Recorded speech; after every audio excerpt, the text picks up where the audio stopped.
नमस्कार 11 स्पेशल में आपका स्वागत है। मैं हूं अभिषेक सिन्हा आपके साथ। संविधान हत्या दिवस हर साल 25 जून को संविधान हत्या दिवस मनाया जाएगा। केंद्र सरकार ने आज अधिसूचना जारी कर दी है और अधिसूचना जारी करते के साथ जंग छिड़ी हुई है। सबसे बड़ा सवाल तो यह खड़ा हो गया कि संविधान की हत्या हो चुकी है या संविधान की हत्या करने का प्रयास किया गया।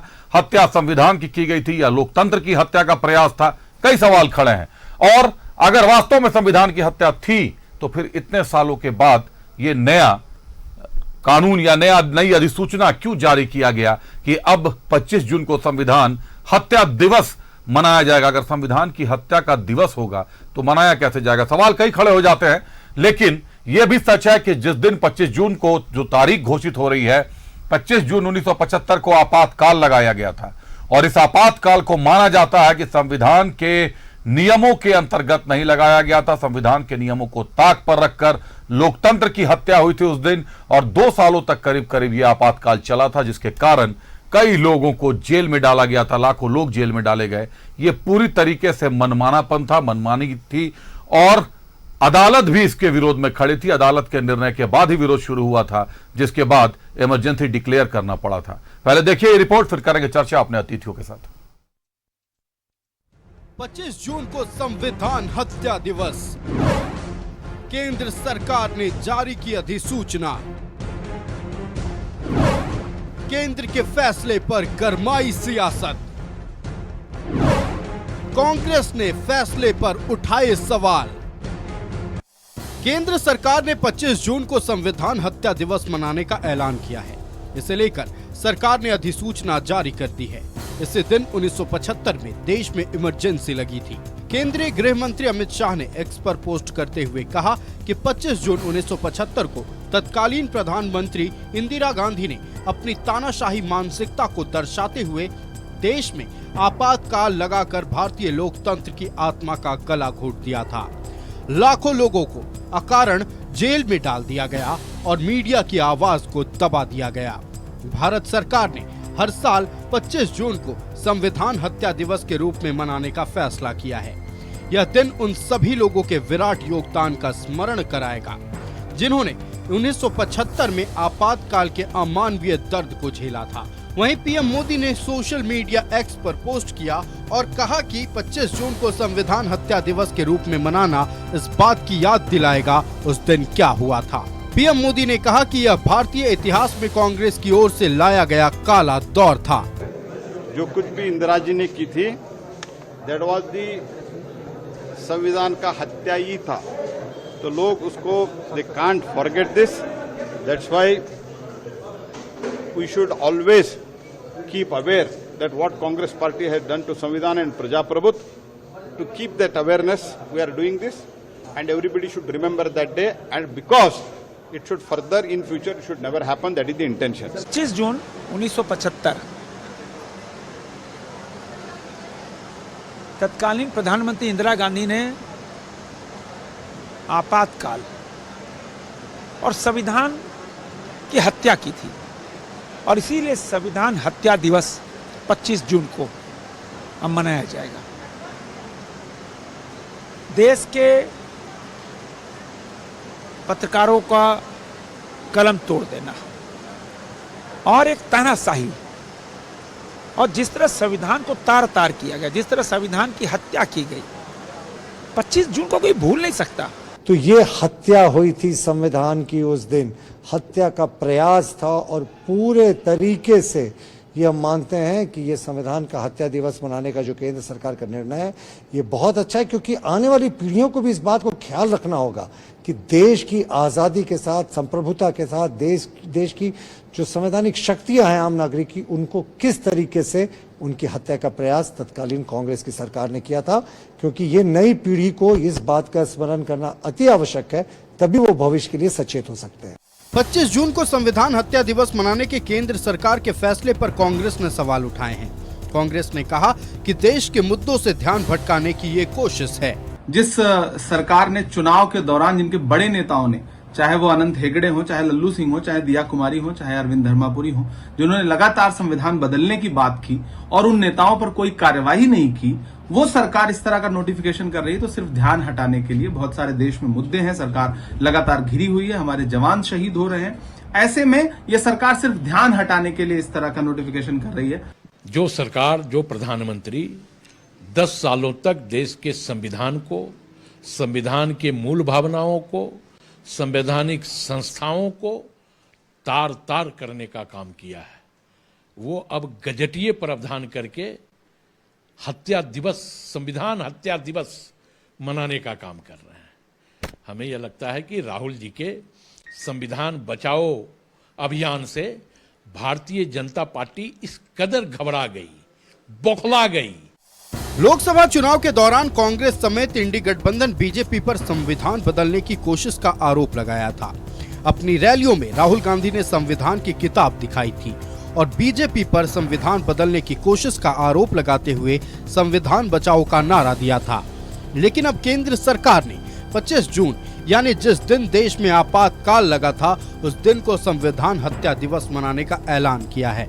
ऐसे में सवाल ये है कि क्या ये कांग्रेस के संविधान बदलने के आरोप का जवाब है?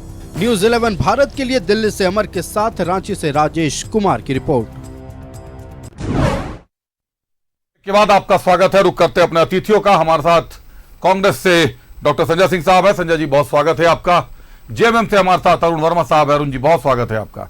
भाजपा से प्रतुल शाहदेव जी आ रहे हैं, अभी तक पहुंचे नहीं है, उनकी प्रतीक्षा कर रहे हैं हम लोग।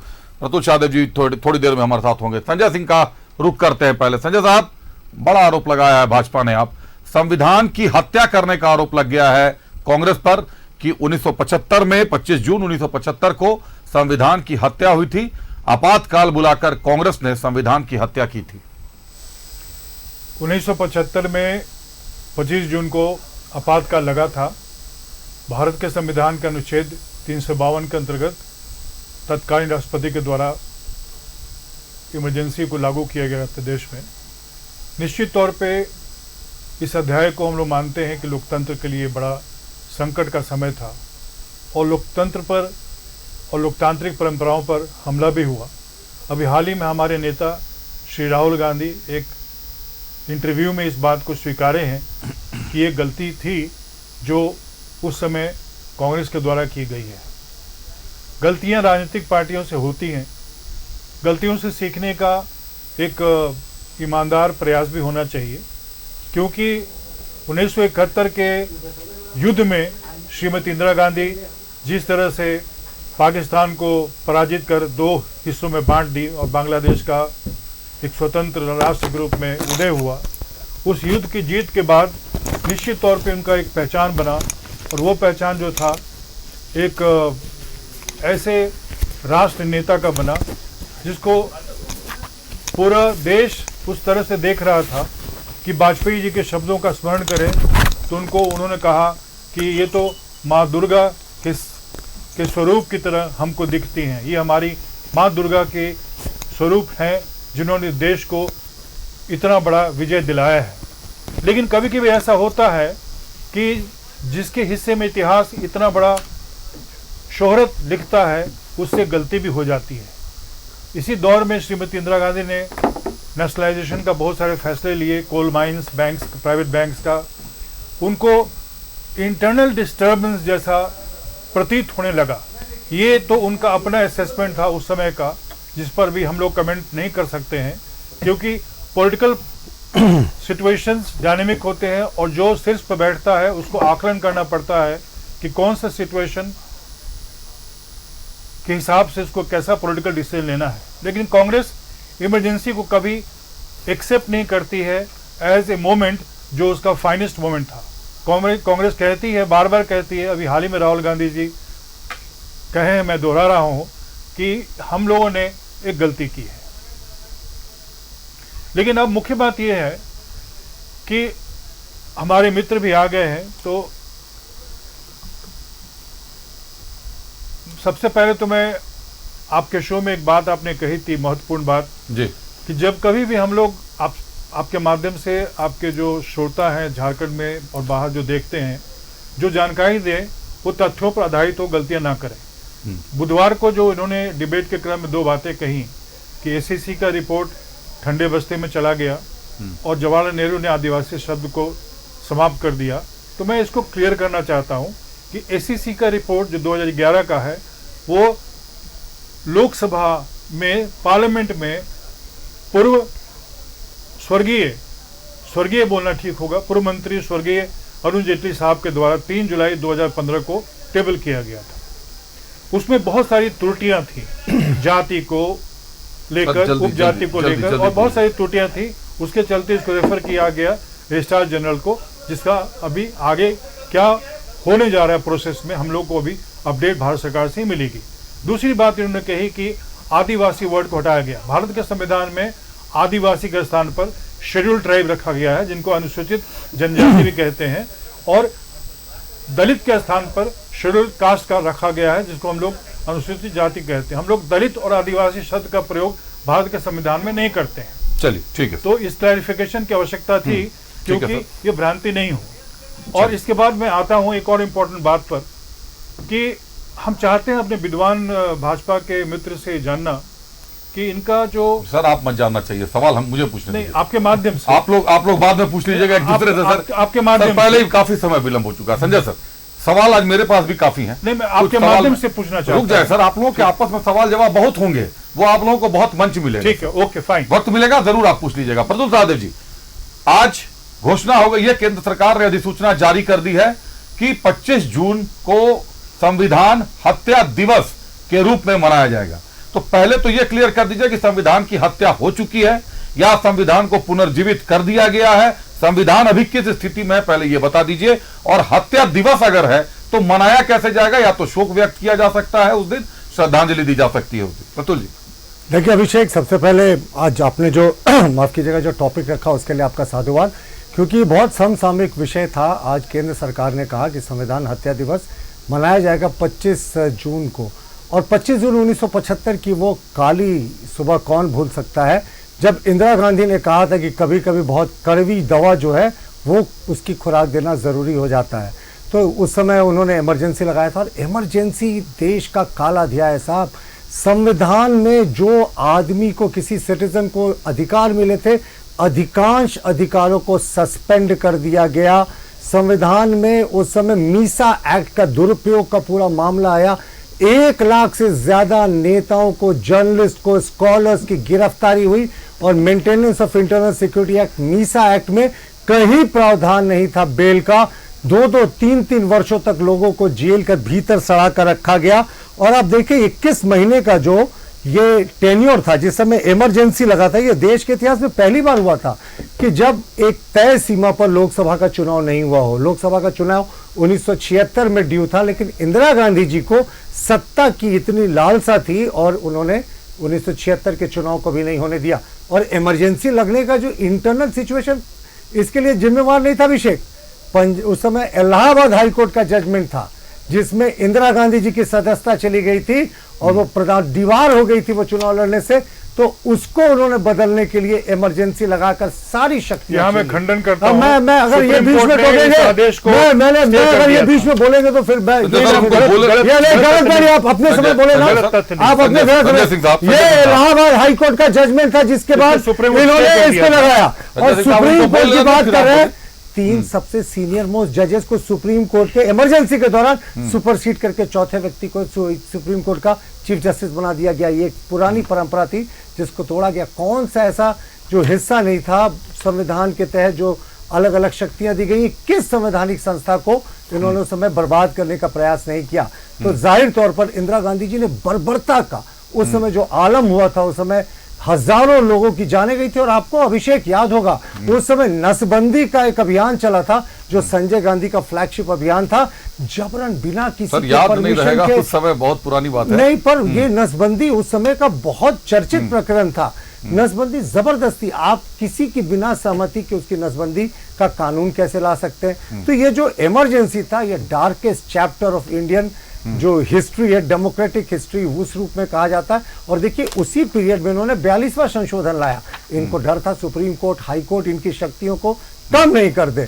तो हाई कोर्ट और सुप्रीम कोर्ट की शक्तियों को कम करके, राज्य सरकार की कम शक्तियों को कम करके, इन्होंने पीएमओ में लाने के लिए 42nd अमेंडमेंट लाया, जिसको Minerva versus union of India case में सुप्रीम कोर्ट ने अल्टीमेटली 1980 में जिसके आपत्तिजनक प्रावधानों को स्ट्राइक डाउन कर दिया। इमरजेंसी वो ऐसा दौर था कि जितने प्रमुख नेता हैं आज जो कांग्रेस के साथ भी, आप तो लालू प्रसाद का बहुत फेमस केस सर, हत्या संविधान की हुई या लोकतंत्र की हुई? नहीं जी, हत्या संविधान की गई या लोकतंत्र की हत्या? लोकतंत्र का बेस संविधान है, तो आपने संविधान को ही एक तरीके से सस्पेंड कर दिया। इमरजेंसी में एब्सोल्यूट पावर आ गया पीएमओ में। और मैं फिर से बोल रहा हूं, लालू प्रसाद जो आज कांग्रेस के साथ गलबहियां कर रहे हैं, उनको अपना ट्रैक रिकॉर्ड याद रखना चाहिए। मीसा जी का जन्म उसी समय हुआ था जब वो इमरजेंसी में बंद थे और मेंटेनेंस भाजपा का भी तो जन्म आपातकाल की कोख से ही हुआ है। नहीं, हम लोग का जन्म 1980 में हुआ, जनसंघ उस समय था। नहीं, हम लोगों ने जनसंघ टॉपिक से डेविएट करे। इमरजेंसी बहुत, आप ही मुझे बता देंगे डेविएट आप हो रहे हैं। रुक जाए चैप्टर था। बस मैं एक फाइनल चीज बता रहा हूं आपको कि जिस समय इमरजेंसी अनाउंस हुआ था उस समय मीडिया में भी किस तरीके का थ्रेट होता था साहब। उस समय दूरदर्शन आते हैं उस पर भी आते हैं। इमरजेंसी के काले अध्याय को याद कीजिए, सबको याद है सर। अखबारों के पहले मुद्दा ये नहीं है, मुद्दा ये है कि इमरजेंसी का काला अध्याय लाइन तो बताने दे, अभी क्यों याद आया आप लोगों को 10 साल सत्ता में रहने के बाद जब तीसरी बार है? ये better late then never.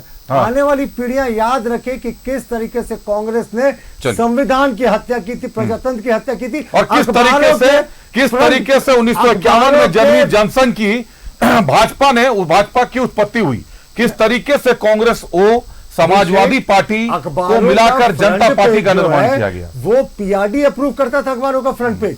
Punjab Kesari ने प्रोटेस्ट में पहला पेज हुआ था बिल्कुल सर, साहब पीआरडी हम नहीं करेंगे। और मैं अपने विद्वान कांग्रेस के प्रवक्ता की बात सुना था, मैं अभी भी स्टैंड करता हूं। 1951 से पहले आदिवासियों का कॉलम था, शेड्यूल ट्राइब बाद में इंसर्ट किया गया और उसको हटा दिया गया। थोड़ा वक्त लेके बोले, लगातार बोलते रहेंगे तो बाकी प्रतुल जी लगातार बोलते रहिएगा तो बाकी के अतिथियों को वक्त कैसे मिलेगा सर? रुक जाए थोड़ा सा, अरुण जी भी आए हुए हैं हमारे बीच, बैठे हुए हैं। वक्त एक ब्रेक का हो गया है, पहले एक ब्रेक ले लेता हूं।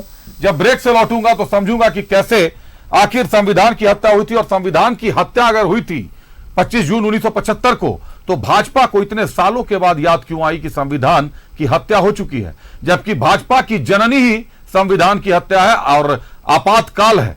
1975 से 1977 तक जो आपातकाल रहा, जनसंघ उसमें सक्रिय रहा, और जब 1980 में चुनाव होने की स्थिति में जब आया, तब भारतीय लोक दल और समाजवादी पार्टी और कांग्रेस पार्टी ओ को मिलाकर भारतीय जनता पार्टी का बनाया गया, और बाद में जनता पार्टी का विलय हुआ। तब पार्टी जैसे आज एनडीए गठबंधन, एनडीए गठबंधन, उस समय भी गठबंधन हुआ। जब गठबंधन टूटा तब फिर बीजेपी का उदय हुआ।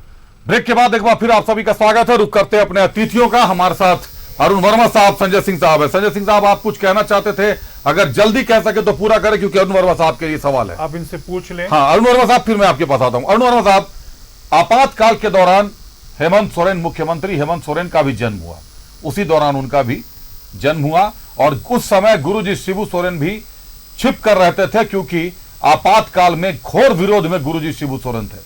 उन्होंने एक नया आंदोलन खड़ा कर रखा था, जिस तरीके से जयप्रकाश नारायण साहब ने खड़ा किया हुआ था, वैसे ही गुरुजी ने भी झारखंडियों को एकजुट करके रखा हुआ था। कहीं ना कहीं आपातकाल के विरोध में गुरुजी भी थे। आज जो संविधान हत्या दिवस की घोषणा की गई है, जेएमएम इसको कैसे देखता है? सराहनीय है या फिर आप लोग निंदा करते हैं? देखिए, कहीं ना कहीं ऐतिहासिक भूल थी कांग्रेस के द्वारा ये आपातकाल लगाना।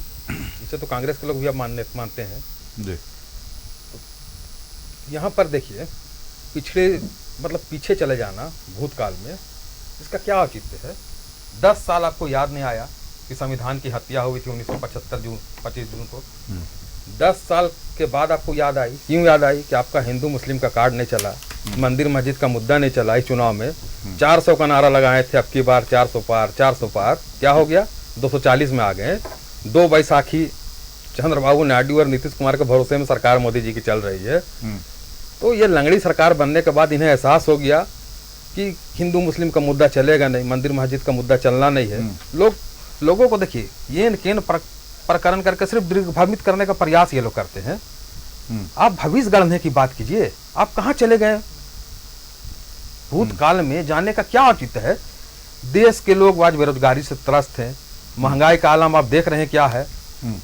सेल रेल भेल सारा कुछ बेचे जा रहे हैं और कमीशन लिए जा रहे हैं। इलेक्ट्रल बॉन्ड के माफिक चंदा लेते हैं, शरद चंद्र रेड्डी से लेके बहुत सारे कंपनियों से, और चंदा लेने के बाद क्या चंदा बोलिए, चंदा तो वो है नहीं, वो तो घूस है। चंदा लेने के बाद काम आवंटित उनको करते हैं आप। तो आप कहीं ना कहीं देश को सक्षम तरीके से सही से चलाने में अभी आप नाकाम साबित हो रहे हैं। देश के इतिहास में 75 साल से रखा हुआ रिजर्व पैसा, 84 साल के इतिहास में किसी ने उस पैसे को हाथ नहीं लगाया। उस पैसे को भी मोदी सरकार ने रिजर्व बैंक से ले लिया। तकलीफ के लिए, दुख के लिए, पीड़ा के लिए उस पैसा को रखा गया था, वो पैसा भी मोदी सरकार ने रिजर्व बैंक से ले लिया। आप देख लीजिए कि देश के इतिहास 75 साल की सरकार रही, जितना कर्ज 60 साल में कांग्रेस और अन्य दलों की सरकार ने लिया, उतना कर्ज मोदी सरकार उससे डबल दुगनी कर 10 साल की सरकार में ले लिए। तो आप काम करने में अक्षम साबित हुए। आप देश को बोलते थे बहुत हुई महंगाई की मार, महंगाई को कम करने में नाकाम साबित हुए। आप हम झारखंड का ही उदाहरण देख लीजिए। एक वक्त हुआ करता था HEC में 50,000 से अधिक लोग कार्य करते थे। आज मोदी जी के शासनकाल में क्या है, धीरे धीरे धीरे धीरे धीरे धीरे इनको मरणासन स्थिति में केंद्र सरकार ने पहुंचा दिया। कार्य का आवंटन नहीं हो रहा, 24 महीने से वहां के एम्प्लॉय को पैसा नहीं मिल रहा। ये क्यों किया जा रहा? धीरे धीरे धीरे धीरे इनको मरणासन अवस्था में पहुंचा देंगे, उसके बाद अडानी या अंबानी को HEC को दे देंगे और इलेक्ट्रल बॉन्ड के माफी चंदा ले लेंगे। ये चंदा नहीं, रिश्वतखोरी है। आप बोकारो स्टील सिटी को भी देख लीजिए, 70,000 लोग काम करते थे। आप तो वादा करके आए थे कि हम कायाकल्प कर देंगे देश का। यही भूल सुधार करने के लिए ना आप आए थे। कांग्रेस से कुछ गलतियां हुई, उसे ठीक करने के लिए आप आए, पर उसे ठीक करने की जगह आप लोग देख लीजिए। अब आज हम तो देखें, अमर बावरी जी का भी अभी हम देख रहे थे, कह रहे हैं कि झारखंड का डेमोग्राफी बदल जा रहा है। जनसंख्या के बारे में गलत आंकड़ा प्रस्तुत करते हैं। कहते हैं कि अभी आदिवासियों की जनसंख्या घटकर 20% हो गई। 2011 में जनगणना हुई, उस जनगणना में आदिवासियों की संख्या 26% थी और 2011 के बाद 10 साल में जनगणना होती है। 10 साल में जनगणना हो नहीं पाई क्योंकि कोरोना आ गया, कोविड काल के कारण जनसंख्या नहीं मतलब जनगणना हो नहीं पाई।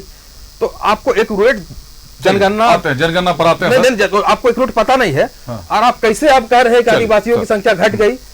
आपको तो देना ना होगा आंकड़ा। आप क्या बाबूलाल मरांडी जी और अमर बावरी जी खुद घर जाके सर्वे करके निकालेंगे आंकड़ा क्या? चलिए संजय जी, आपने अभी प्रतुल जी का खंडन किया था। आपने कहा था सुप्रीम कोर्ट ने उस पर स्टे लगा दिया था।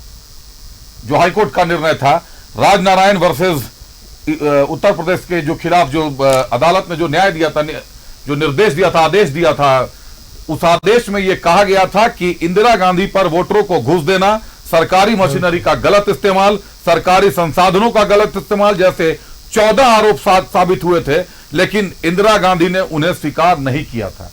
उसके बाद वो सुप्रीम कोर्ट गई। सुप्रीम कोर्ट ने उनकी प्रधानमंत्री बने रहने की याचिका को माना, प्रधानमंत्री बने रहने दिया, लेकिन हाईकोर्ट के आदेश को यथावत रखा था। उस आदेश में कोई बदलाव नहीं किया और यही प्रधानमंत्री बने रहने के कारण उन्होंने कैबिनेट से पास करके राष्ट्रपति के पास भेजा आपातकाल लगाने के लिए और यह घोषणा कर दी। हर जगह इंदिरा गांधी से इस्तीफा मांगे जाने के लिए हर जगह आंदोलन होने लगे, तो उन्होंने इंटरनल डिस्टर्बेंस की घोषणा कर आपातकाल की बात कर दी। कौन से न्याय की बात कर रहे हैं संजय जी? देखिए, मैं इस विवेचना में वहां जाना चाहता हूं जहां जाना चाहिए ईमानदारी से।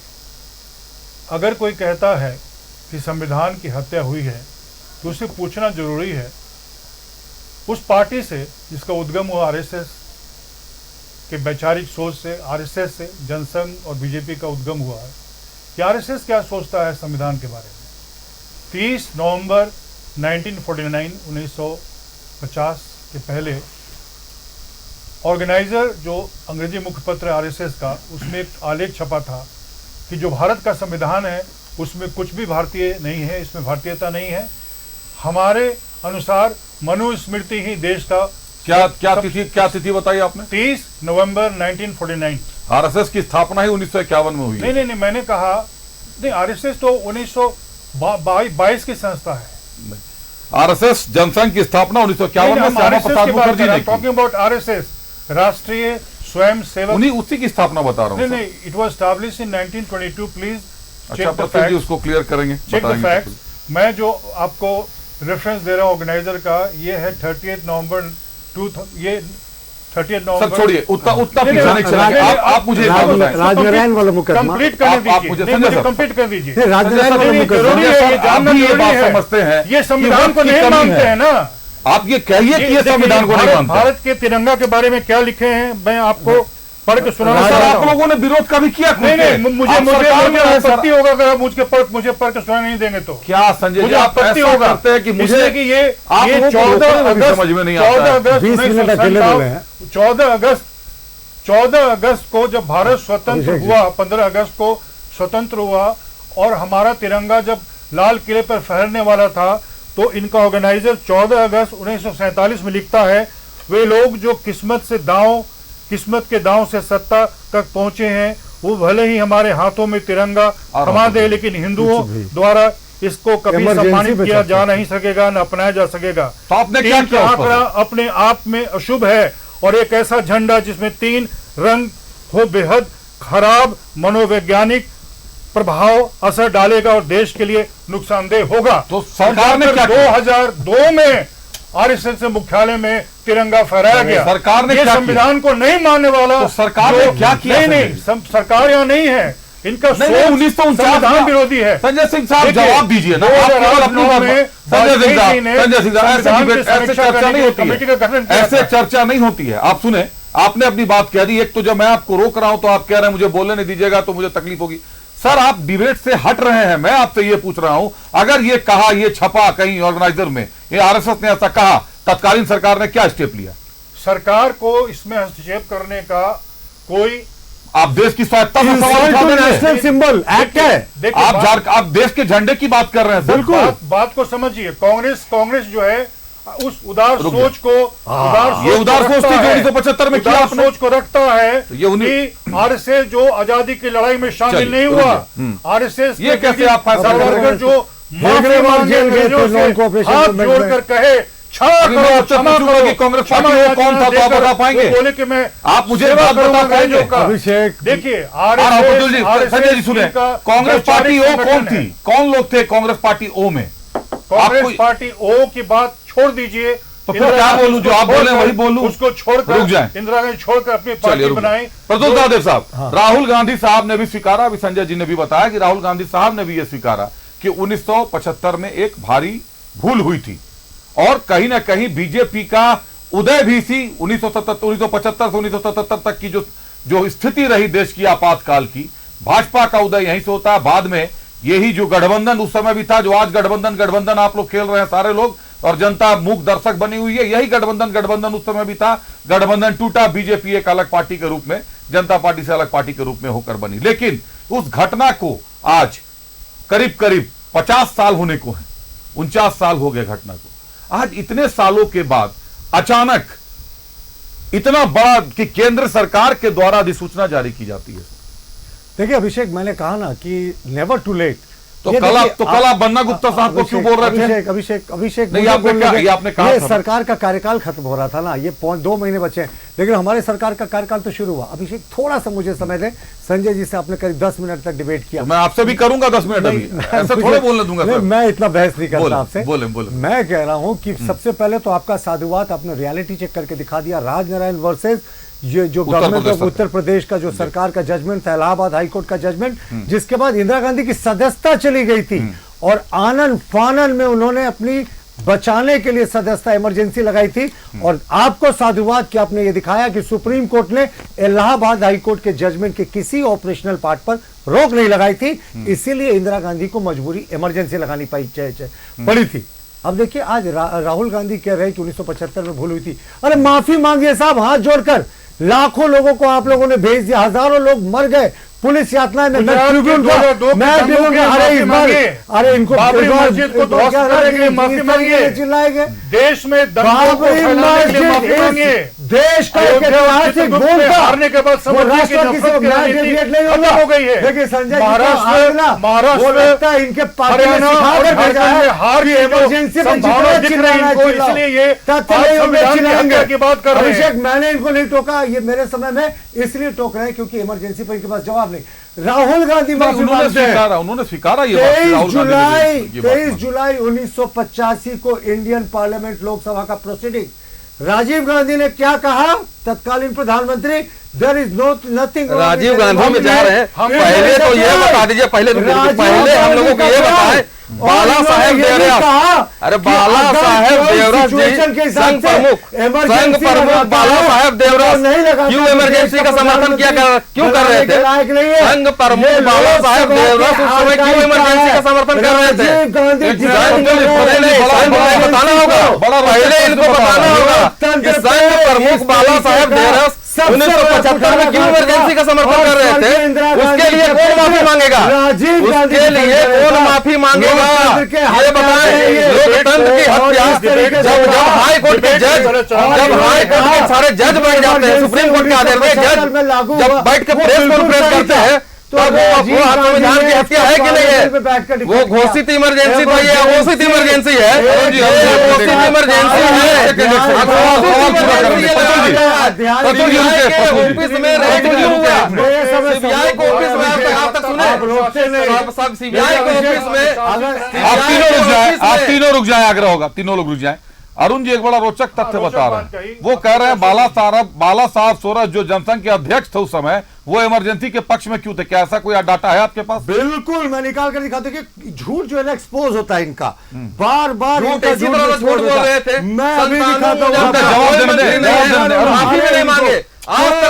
जवाब देने ये लोग सिर्फ झूठ कब राजनीति करते हैं? आपने सवाल पूछा है अरुण जी, हेडक्वार्टर में आज तक रेड पड़ी थी क्या? सीबीआई का हेडक्वार्टर अरुण जी जवाब दे देने दीजिए। अरुण जी जवाब दे दीजिए। जवाब हम पूछ रहे हैं, आपने सवाल पूछा है ना, जवाब देने दीजिए ना। अघोषित इमरजेंसी लगा हुआ है। नहीं, ये सवाल एक्चुअली जो इन्होंने बातें बोली वो मेरी जानकारी में नहीं है, इसीलिए मैंने आपको पूछा। मैं आपको दिखा रहा हूं ना। हाँ बताएं, क्या है बाला साहब सोरस का? हाँ, बाला साहब देवरस ने क्यों समर्थन किया था इमरजेंसी का? उसके लिए कौन माफी मांगेगा? रुक जाए अरुण जी, वही पूछ रहा हूँ। अरुण जी वही मुख्यमंत्री बोले जल्दी बोले। प्रतुल जी गालीबाज बात के रघुवर राज को हम लोगों ने विधानसभा में गाली बकते देखा। विधानसभा में रघुवर राज जो गवर्नर अभी है उनका गाली करते उनको हम लोगों ने लाइव गाली बकते। आप बोले प्रतुल जी, मैं सुन रहा हूँ। बाकी लोगों का ऑडियो डाउन कीजिए, थोड़ी देर प्रतुल जी का ऑडियो दीजिए। सब चिल्लाने लगे।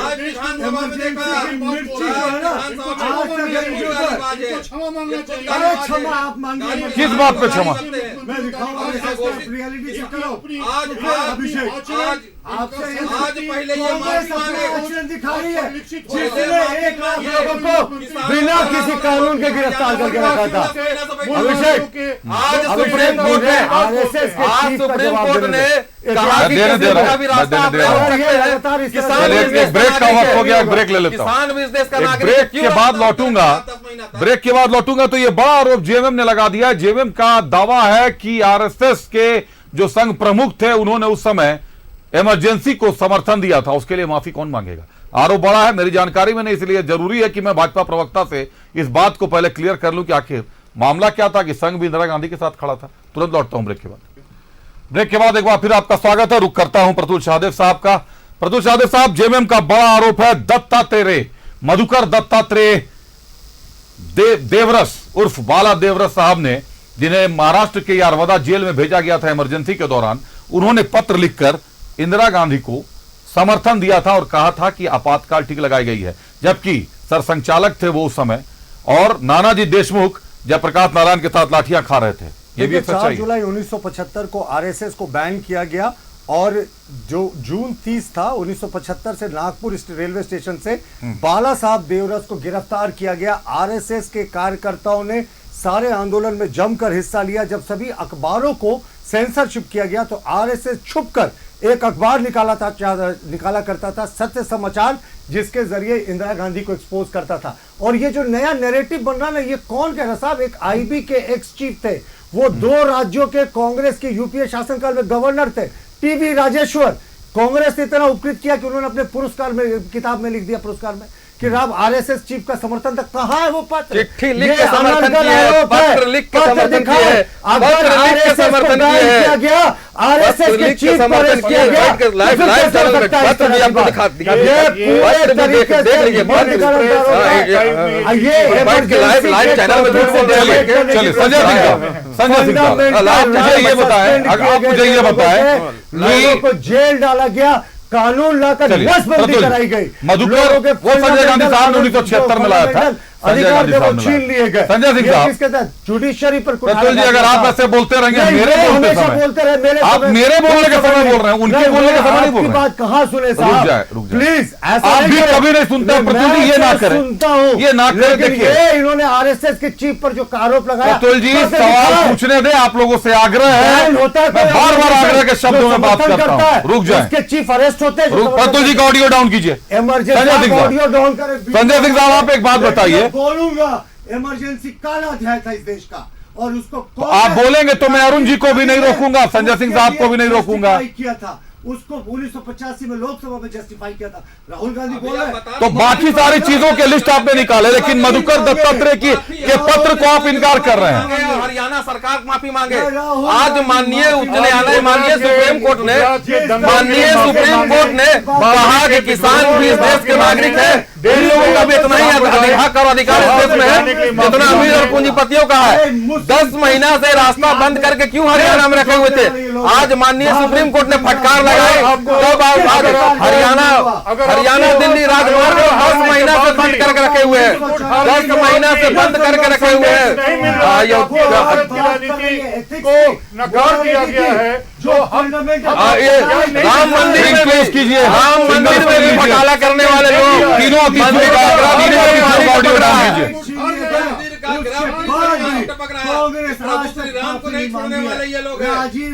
तीनों अतिथियों का ऑडियो डाउन कीजिए पीसीआर।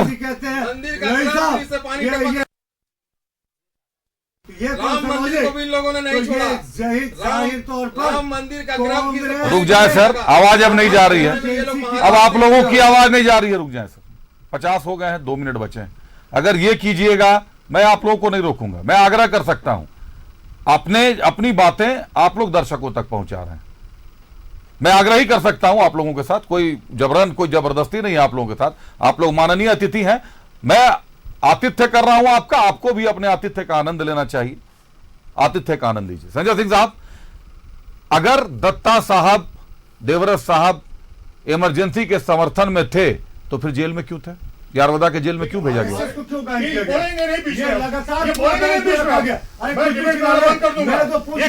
प्रफुल्ल जी वो आपका जवाब देंगे या मेरा जवाब देंगे? ये प्रश्न मुझसे था, ये प्रश्न मुझसे था, ये प्रश्न मुझसे था। ये बहुत गलत हो रहा है। ये इनकी आदत हो गई है।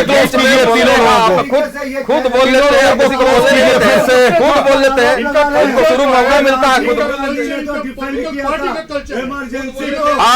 आप दर्शक हैं, आप दर्शक हैं, आपके सामने सभी दलों के माननीय प्रवक्ता हैं। ये वो प्रवक्ता है जिनको पार्टी भेजती है अपने दल का, अपनी पार्टी का संदेश आप तक पहुंचाने के लिए।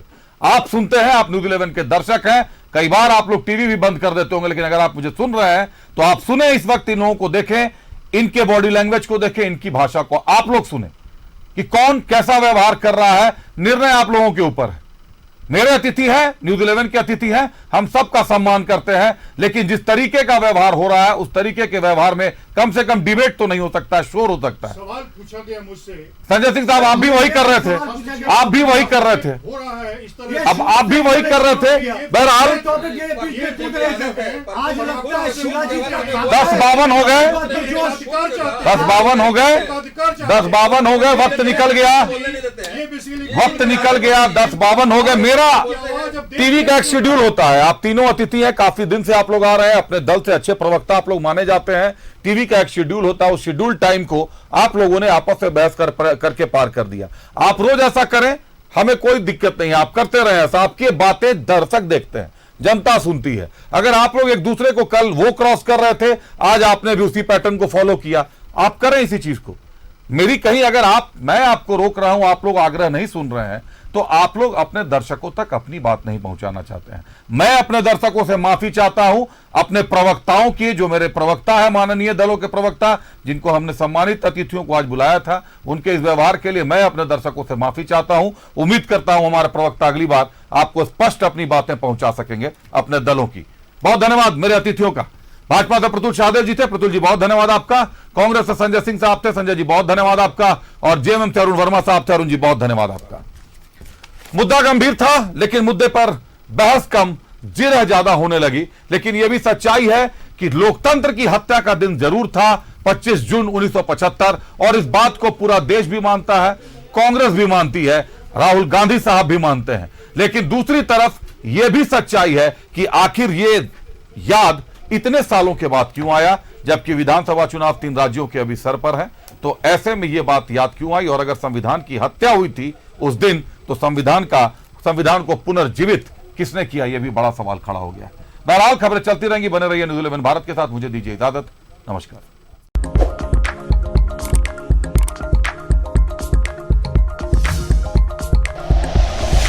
Like and share videos, subscribe करें हमारा चैनल और प्रेस करें बेल आइकॉन। News 11 भारत, सच है तो दिखेगा।